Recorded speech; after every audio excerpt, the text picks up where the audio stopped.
అతను అతను పెట్టె వెనుక నుంచి పాకుతూ బయటికి వచ్చాడు. గొణిగి గబగబా గదిలో నుంచి బయటికి వెళ్ళిపోయాడు. నన్ను బంధించిన వ్యక్తి నా వైపు చాలా అప్రసన్నంగా చూస్తూ, మనం లాసాకు చాలా దగ్గరగా ఉన్నాము కనుక ఫోకస్ చేయటం చాలా కష్టం. టెలిస్కోప్లో నుంచి చూడగలిగే దానికన్నా తక్కువ దూరంలో ఉంటే చూడలేం కదా. అలాంటి పరిస్థితి మనది ఇప్పుడు. దూరం నుంచి చాలా బాగా కనిపిస్తుంది. దగ్గర నుంచి ఏ టెలిస్కోపు దృశ్యాల్ని చూపించలేదు. అదే ఇప్పుడు మన సమస్య, అర్థమైందా అని అన్నాడు. నాకు అర్థం కాని వాటి గురించి మీరు మాట్లాడుతున్నారు. మీరు అంటున్న ఆ టెలిస్కోప్ అంటే ఏమిటి? దానిని నేను ఎప్పుడూ చూడలేదు. లాసా చాలా దగ్గరగా ఉందని మీరు చెబుతున్నారు. నడిస్తే చాలా దూరం, చాలాసేపు పడుతుందని నేను అంటాను. దగ్గరగా ఎలా ఉంటుంది? నన్ను బంధించిన వ్యక్తి ముఖంలో బాధ కనిపించింది. అతను తన జుట్టు పట్టుకున్నాడు. అతని వైనం చూస్తే పిచ్చి పట్టినట్లు గంతులు వేస్తాడేమో అని అనిపించింది. అతి ప్రయత్నం మీద తనను తాను సంభాళించుకున్నాడు. నీకు కళ్ళు ఉన్న రోజుల్లో ఏదైనా వస్తువును కంటికి అతి దగ్గరగా, స్పష్టంగా కనిపించినంత దగ్గరగా పెట్టుకొని చూసావా? అతి సమీపంగా ఉన్న దానిని చూడలేకపోవటం అంటే అదే. నేను అతని వైపు చూశాను. కనీసం చూశానని అనిపించింది. ఎందుకంటే తల ఒక దగ్గర, చూపు కొన్ని అడుగుల దూరంలోనూ ఉండటం ఏ మనిషికైనా కష్టమైన అనుభవం. ఏదేమైనా నేను అతని వైపు చూసి ఎంత విచిత్రం అనుకున్నాను. ఇతను నాకు ప్రపంచంలో మరోవైపున ఉన్న పట్టణాలు చూపిస్తానంటున్నాడు. కానీ నా దేశాన్ని నాకు చూపించలేకపోతున్నాడు. అందుకే నేను అన్నాను, అయ్యా, మీరేదైనా నా విజన్ బాక్స్ ముందు పెడితే ఈ చూసే విషయం గురించి నేనే నిర్ణయించుకుంటాను అనేసి అన్నాను. అతను వెంటనే అంగీకారంగా తల ఊపి ఏం చెయ్యాలా అన్నట్లు చుట్టూ చూశాడు.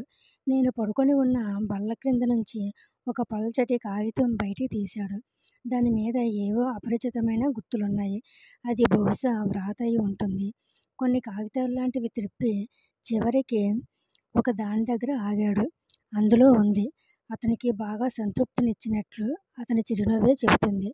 అతను దానిని తన వెనుక దాచుకొని నా విజన్ బాక్స్ దగ్గరికి వచ్చాడు. సరే మిత్రమా, నిన్ను సమాధానపరచడానికి మనం ఇప్పుడు ఏం చేయగలమో చూద్దాం అంటూ నా విజన్ బాక్స్ ముందు అతి దగ్గరగా ఏదో పెట్టాడు. నాకు స్పష్టంగా ఏమీ కనపడలేదు. అంతా మసకగా, అస్పష్టంగా కనపడేసరికి బిత్తరపోయాను. తేడా కనబడుతుంది. కొంత భాగం తెల్లటి అస్పష్టత, మరికొంత భాగం నల్లటి అస్పష్టత. కానీ ఆ కనపడేదానికి అర్థమే కనపడలేదు నాకు. నా ముఖం చూసేసరికి అతనికి నవ్వు వచ్చేసింది. అతని చిరునవ్వు కనపడటం లేదు కానీ వినపడుతుంది. గుడ్డివాడికి ఇంద్రియాలు మరో రకంగా పనిచేస్తాయి. అతను ముఖ కండరాలు కదలికను వినగలిగాను. అతను అంతకుముందు తరచూ చిరునవ్వు నవ్వేవాడు. కాబట్టి అతని చిరునవ్వును నేను ఇప్పుడు వినగలుగుతున్నాను. అమ్మయ్య, ఇప్పటికి నీకు అర్థమయ్యేలా చేయగలుగుతున్నాను కదూ. ఇప్పుడు జాగ్రత్తగా చూడు. ఇదేమిటో నువ్వు చూసి అర్థం చేసుకోగలిగినప్పుడు నాకు చెప్పు అని అన్నాడు. నెమ్మదిగా ఆ కాగితాన్ని దూరంగా జరపసాగాడు.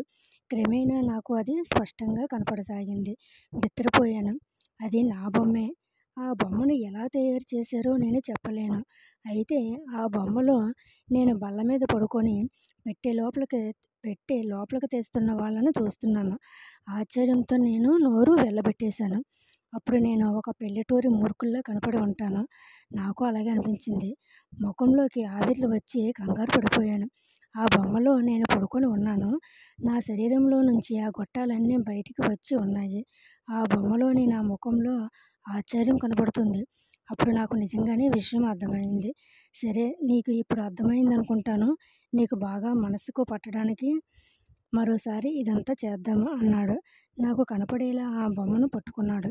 నెమ్మదిగా విజన్ బాక్స్కు దగ్గరగా జరిపాడు దానిని. క్రమేణా అది అస్పష్టమైపోయి తెలుపు, నలుపు, మసకగా కనపడింది. ఆ తర్వాత ఆ మాత్రం కూడా కనపడలేదు. దానిని చటుక్కున అడ్డం తొలగించేశాడు అతను. దాంతో మళ్ళీ గది కనపడసాగింది. కొన్ని అడుగులు వెనక్కి నిలబడి అన్నాడు, నువ్వు ఇది చదవలేవనుకో, అయినా చూడు, ప్రింట్ చేసిన పదాలున్నాయి దీని మీద. నీకు స్పష్టంగా కనపడుతున్నాయా అవి అని అన్నాడు. స్పష్టంగా కనపడుతున్నాయి, చాలా స్పష్టంగా కనపడుతున్నాయి అనేసి అన్నాను.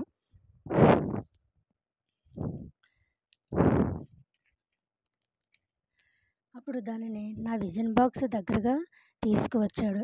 ఇందాకట్లాగానే అస్పష్టంగా కనపడింది. ఇప్పుడు మా సమస్య నీకు అర్థమవుతుంది. మా దగ్గర ఒక యంత్రం ఉంది. అదేంటంటే టెలిస్కోప్ గురించి చెప్తున్నాడు. దానికి ఏ పేరైనా పెట్టుకోవచ్చు. ఇప్పుడు నీకు పెట్టి ఉన్న విజన్ బాక్స్ లాంటిదే అదిని. కాకపోతే దానికన్నా చాలా పెద్దది. అయితే అది పనిచేసే సూత్రం నీకు అర్థమయ్యే పరిధిలో ఉండదు. అది ఎలాంటిదంటే దాని సాయంతో ప్రపంచమంతా చూడవచ్చు. అయితే 50 ఏళ్ల లోపు దూరం ఉన్న దాని ద్వారా చూడలేము. ఇందాక నీ విజన్ బాక్స్కు కొన్ని అంగుళాలు దూరంలోకి తెచ్చినప్పుడు నువ్వు చూడలేకపోయావు కదా, అలాగన్నమాట. నీకు నేను క్యాలింపాంగ్ను చూపిస్తాను అని పక్కకు తిరిగి గోడ మీద ఉన్న ఏవో మీటలను ఏమేమో చేశాడు. గదిలో లైట్ల కాంతి తగ్గింది. అంతేకాని అవి పూర్తిగా ఆరిపోలేదు.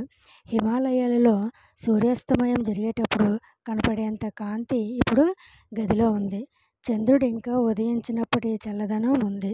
ఆ పెద్ద పెట్టె వెనక్కి వెళ్ళి అక్కడ ఏదో కదిలించాడు అతను. వెంటనే పెట్టె లోపల వెలుతురు కనిపించింది. చాలా నెమ్మదిగా దృశ్యం ఏర్పడింది. హిమాలయ శిఖరాలు కనిపించాయి. ఒక దారి వెంట వర్తక సంఘం పోతుంది. ఉరుకులు పరుగుల మీదున్న ప్రవాహానికి అడ్డంగా ఉన్న చెక్క వంతెన మీద నుంచి వాళ్ళు దాటి పచ్చిక బయళ్ళ మీదుగా నడవసాగారు. కొన్ని నిమిషాల పాటు వాళ్ళను చూస్తూ ఉన్నాము. ఆకాశంలో నుండి పక్షి చూస్తున్నట్లు చూస్తున్నాము. ఆకాశదేవత నా విజన్ బాక్స్ను పట్టుకొని ఆకాశంలో అలా ఎగురుతున్నట్లు అనిపించింది. నన్ను బంధించిన వ్యక్తి మళ్ళీ చేతులు కదిల్చాడు. ఒక్కసారిగా అస్పష్టత ఏర్పడింది. ఏదో అతి వేగంగా కదిలిపోయినట్లు ఏవో నా కనుచూపుల్లోకి వస్తున్నాయి, పోతున్నాయి. నన్ను బంధించిన వ్యక్తి తన చేతులను వ్యతిరేక దిశగా కదిలించాడు. అప్పుడు బొమ్మ నిలబడింది. కానీ అది బొమ్మ కాదు. నేను సాక్షాత్తు ఆకాశంలో ఉన్న రంధ్రం ద్వారా చూస్తున్నాను. క్రింద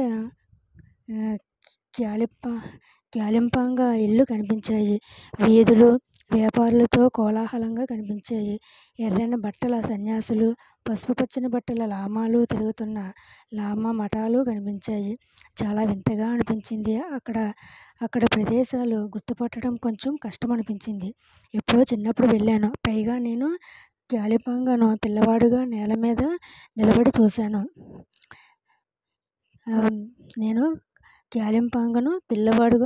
నిలబడి చూశాను. ఇప్పుడేమో ఆకాశంలో నుండి పక్షిలాగా చూస్తున్నాను. నన్ను బంధించిన వ్యక్తి నన్ను పరీక్షగా చూస్తున్నాడు. అతను ఏవో కొన్ని కదిలించాడు. దాంతో నాకు కనబడుతున్న అద్భుత దృశ్యం దానికి ఏ పేరు పెడితే సరిపోతుందో నాకు తెలియదు. వేగంగా కదలడం వల్ల మసకబారి తిరిగి ఆగింది. ఇదిగో ఇది గంగానది, భారతదేశపు పవిత్ర నది అన్నాడు.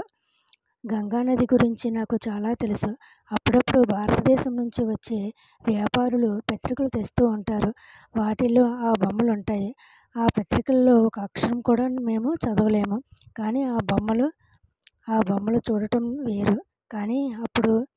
కానీ ఇప్పుడు ఇక్కడ నా ముందు ప్రత్యక్షంగా గంగానది కనబడుతుంది. ఇందులో పొరపాటు పడేది ఏమీ లేదు. నేను ఇంకా బిత్తరపోయిన విషయం ఏమిటంటే నాకు కనబడటమే కాదు, దానితో పాటు వినపడుతుంది కూడా. హిందువుల మంత్రోచ్చారణ వినిపిస్తుంది. మంత్రాలు ఎందుకు వినిపిస్తున్నాయో అప్పుడు కనపడింది. నీటి అంచులో గట్టు మీద శవాన్ని పెట్టుకొని ఉన్నారు వాళ్ళు. గంగాజలాన్ని ఆ శరీరం మీద చల్లుతున్నారు. ఆ తర్వాత దానిని చితిపైకి ఎక్కించారు. ఆ నది దగ్గర జనం విపరీతంగా కనబడ్డారు. ఒక నది దగ్గర దేవుడెరుగు, అసలు ప్రపంచంలోనే ఇంతమంది ఉంటారా అని చాలా ఆశ్చర్యం వేసింది నాకు. ఆడవాళ్ళు నది దగ్గర సిగ్గు లేకుండా బట్టలు ఇప్పేస్తున్నారు. మగవాళ్ళు కూడా అదే చేస్తున్నారు. అలాంటి దృశ్యం చూసేసరికి నాకు ఒళ్ళంతా వేడెక్కి ఆవిర్లు వచ్చేసింది. అయితే వెంటనే నా ఆలోచనను వాళ్ళ ఆలయాల వైపుకు, గోపురాల వైపుకు, మంటపాల వైపుకు మళ్లించాను. నిజంగానే అవన్నీ కనబడుతున్నాయి నాకు. ఇది నిజమే. నేను తికమక పడిపోయాను. నన్ను బంధించిన వ్యక్తి దేనినో కదిలించాడు. కదలికలో దృశ్యం మసకబారింది. ఆ కిటికీలోకి పరీక్షగా చూశాడు. ఒక్క ఊపుతో ఆ మసకబారటం ఆగిపోయింది. బెర్లిన్ అన్నాడు అతను.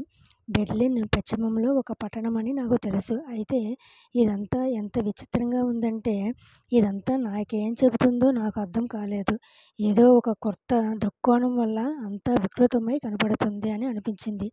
ఇక్కడ ఎన్నో అంతస్తులున్న భవనాలు ఒకే సైజులో ఒకే ఆకృతిలో ఉన్నవి కనిపించాయి. ఎక్కడ చూసినా గాజు కిటికీలే. అంతంత గాజును ఉపయోగించడం నా జీవితంలో నేను ఎప్పుడూ చూడలేదు. చాలా గట్టిగా రోడ్డులాగా కనపడుతున్న దాని మీద రెండు ఇనుప రెండు ఇనుప కమ్మీలు రోడ్డులోకి బిగించి ఉన్నాయి నేలబారుగా. అవి మెరుస్తున్నాయి. ఒకదానికి ఇంకొకటి దూరంగా సమాంతరంగా ఉంది. ఒకే విధంగా ఉన్నాయి అవి ఏమిటో నాకు అర్థం కాలేదు. 2 గుర్రాలు ఒకదాని వెనుక ఒకటి మలుపు తిరిగి నా కనుచూపు మేరలోకి వచ్చాయి. నేను చెబితే నువ్వు నమ్మవు కానీ ఆ గుర్రాలు చక్రాల మీదున్న లోహపు పెట్టెను లాక్కొస్తున్నాయి. ఆ 2 గుర్రాలు ఇనుప కమ్మీల మధ్య నడుస్తున్నాయి. చక్రాల మీద ఉన్న ఆ లోహపు పెట్టె ఆ కమ్మీల మీద వాటి వెంట సాగుతుంది. ఇది మన కాలంలో రైలు పట్టాల మీద సాగే రైలన్నమాట. రైలుకిది తొలి రూపం. ఆ లోహపు పెట్టెకి కిటికీలున్నాయి అన్ని వైపులా. ఆ కిటికీలలో నుంచి లోపలికి చూస్తే లోపల మనుష్యులు ఉన్నారు. ఆ మనుషుల్ని ఆ పెట్టెలో లాగుతున్నారు. నా కళ్ళ ఎదుటే అంతగా అలవాటు పడిపోయి ఉన్నాను నా విజన్ బాక్స్తో. అది ఆగింది. మనుషులు పెట్టెలో నుంచి దిగారు. మరికొందరు ఎక్కారు. ఒక వ్యక్తి మొదటి గుర్రం ముందుకు వెళ్ళి ఇంకో కమ్మీ తీసుకుని దాని ముందు నేలలో అక్కడక్కడ గుచ్చినట్లు నొక్కాడు. తిరిగి వచ్చి ఆ లోహపు డబ్బాలోకి ఎక్కి గుర్రాలను కదిలించి సాగిపోయాడు. ఆ లోహపు పెట్టె ఎడమవైపుకు తిరిగి అప్పటి వరకు తాను ఏ లోహపు కడ్డీల మీద సాగిందో వాటి నుంచి మరో జత కడ్డీల మీదకి మారింది.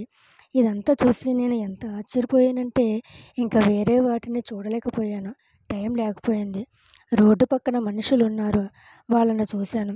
అక్కడ మగవాళ్ళు ఒంటికి అతుక్కుపోయిన బట్టలు బిగుతుగా వేసుకొని ఉన్నారు. కాళ్ళకు వేసుకున్న దుస్తులు ఎంత బిగుతుగా ఉన్నాయంటే వాళ్ళ కాళ్ళ ఆకృతి స్పష్టంగా కనబడుతుంది. ప్రతి పురుషుని తల మీద గిన్నె బోర్లించిన ఆకృతి ఉంది. దానికి సన్నటి అంచు వంపు ఉంది. అవి టోపీలన్నమాట. దాన్ని చూస్తే నాకు నవ్వు వచ్చింది. చూడ్డానికి తమాషాగా ఉన్నాయి అవి. అయితే అప్పుడు ఆడవాళ్ళ వైపు చూశాను. అటువంటిది నేను ఎప్పుడూ చూడలేదు. కొందరు ఆడవాళ్ళు శరీరంపై అర్ధభాగంలో దాదాపుగా బట్టలు లేకుండా ఉన్నారు. కానీ నడుము నుంచి క్రింది భాగం నల్లటి గుడారం లాంటి దానితో చుట్టబడినట్లుంది. వాళ్ళకి అసలు కాళ్ళు ఉన్నట్లే కనబడటం లేదు. కనీసం పాదాలు కూడా కనబడటం లేదు. గుడారంలో ఉన్న ఆ నల్లదానిని ఒక చేత్తో ఒక ప్రక్కన కొద్దిగా ఎత్తి పట్టుకున్నారు. క్రింద నేల మీద జీరాడకుండా. బిల్డింగుల వైపు చూశాను. కొన్ని భవంతులు నిజంగానే అద్భుతంగా ఉన్నాయి. చాలా వెడల్పుగా ఉన్న ఆ రోడ్డు వెంట కొంతమంది మగవాళ్ళు వస్తున్నారు. వాళ్ళల్లో మొదట ఉన్న వాళ్ళ నుంచి సంగీతం వినిపిస్తుంది. వాళ్ళ వాయిద్యాలు చాలా మెరుస్తున్నాయి. అవి బంగారువో మరి వెండివో తెలీదు. అయితే వాళ్ళు దగ్గరకు వచ్చాక అర్థమైంది. కొన్ని కంచుతో కొన్ని ఏవో లోహంతో తయారయ్యాయని. వాళ్ళంతా ఒకే రకమైన దుస్తులు ధరించి ఉన్నారు. వాళ్ళు నడుస్తున్న తీరుకు నాకు నవ్వు వచ్చి పక్కున నవ్వేశాను. కాళ్ళు నిటారుగా పెట్టారు. చేతులు పైకి భుజాల ఎత్తుకు లేచాయి. నన్ను బంధించిన వ్యక్తి నన్ను చూసి చిరునవ్వు నవ్వాడు. అవును, విచిత్రమైన నడక అది. జర్మనీయుల సైన్యం ఉత్సవ సమయంలో అలా నడుస్తుంది అని అన్నాడు. అతను మళ్ళీ తన చేతులు కదిలించాడు. మళ్ళీ కదలికలో మసకబారి బొమ్మ స్థిరపడి నిలబడింది. రష్యా జార్ పరిపాలకుల భూమి మాస్కో అని అన్నాడు అతను. చూశాను. నేల మీదంతా తెల్లటి మంచు కురిసి ఉంది. ఇక్కడ కూడా ఊహకందనంతటి విచిత్రమైన వాహనాలు ఉన్నాయి. సీట్లు బిగించి ఉన్న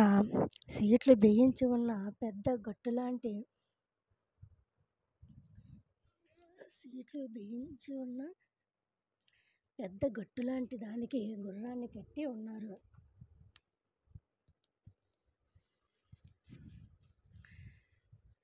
నేల మీద చదునుగా ఉన్న లోహపు పట్టాల మీద నిలబడి ఉంది ఆ బండి.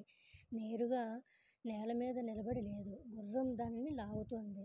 అది కదులుతూ ఉంటే తెల్ల మంచులో గాళ్ళు పడుతున్నాయి. అందరూ బొచ్చు ధరించి ఉన్నారు. వాళ్ళ శ్వాస నోటి ద్వారా ముక్కు పుటాల ద్వారా తెల్లటి ఆవిరి వస్తుంది.